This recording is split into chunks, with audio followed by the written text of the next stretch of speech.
আসসালামু আলাইকুম। নবম দশম শ্রেণীর গণিত অনুশীলনী 9.1 2 নম্বর প্রশ্ন সমাধান। 2 নম্বর প্রশ্নের সমাধানে আমাদের বলা আছে যে sin 3/4 হলে এ কোণের অন্যান্য ত্রিকোণমিতিক অনুপাত নির্ণয় করো। যখন এইভাবে কোনো মান দেওয়া থাকবে তখন আমরা যে কাজটা করব সেটা হচ্ছে আমরা এ কোণের অন্যান্য ত্রিকোণমিতিক অনুপাত, অর্থাৎ আমরা জানি যে সাইন এর সাথে কোসেক, তারপরে কজ এর সাথে সেক, ট্যান এর সাথে কট, এগুলো হচ্ছে আমাদের ত্রিকোণমিতিক অনুপাত। তা এগুলোর আমরা মান বের করতে হলে আমাদের দেওয়া আছে কি, আমরা সেটা আগে লিখবো যে দেওয়া আছে সাইন এ সমান 3/4। এখন এখানে আমরা জানি সাইন এ সমান লম্ব বাই অতিভুজ। দেখো, এখন লম্ব বাই অতিভুজ আমরা যখন এইভাবে কোনো ত্রিকোণমিতিক অনুপাত বের করতে বলবে তখন আমরা চিত্র আঁকাবো। অর্থাৎ আমরা জানি ত্রিকোণমিতিক অঙ্কের একটা সমকোণী ত্রিভুজ, যে সমকোণী ত্রিভুজ এটা হচ্ছে সমকোণ, একে বলা হয় লম্ব, একে বলা হয় অতিভুজ, আর এটা হচ্ছে ভূমি। এখন আমাদের দেওয়া আছে মান সাইন এ ইকুয়াল টু 3/4।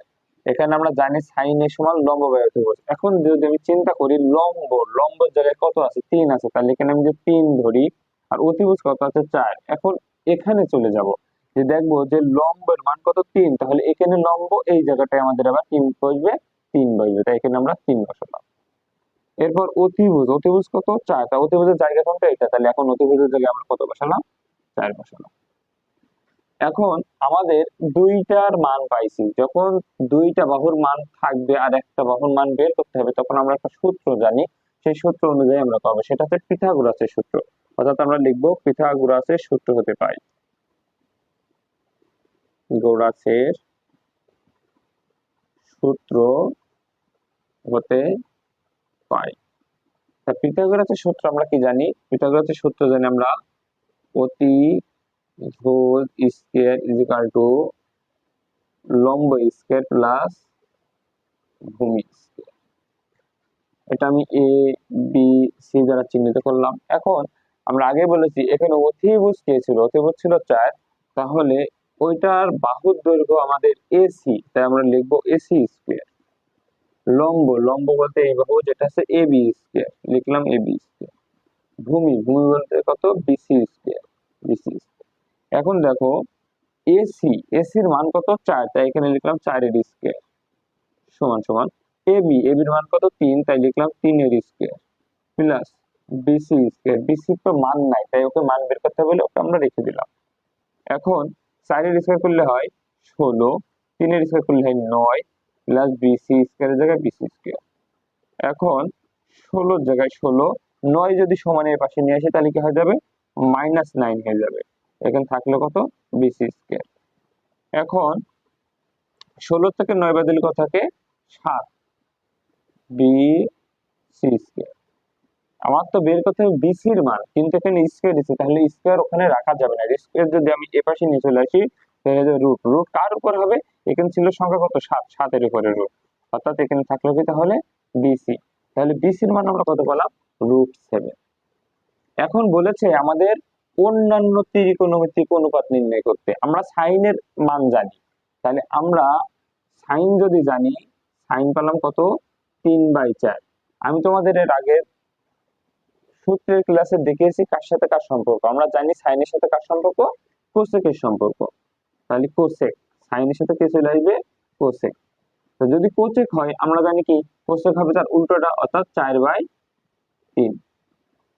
এরপর আমরা জানি কস, কস সমান আমরা কি জানি, কস সমান আমরা জানি ভূমি বাই অতিভুজ, ভূমি বাই অতিভুজ। তো দেখো ভূমির মান কত, ভূমির মান আছে √7, আর অতিভুজের মান কত 4।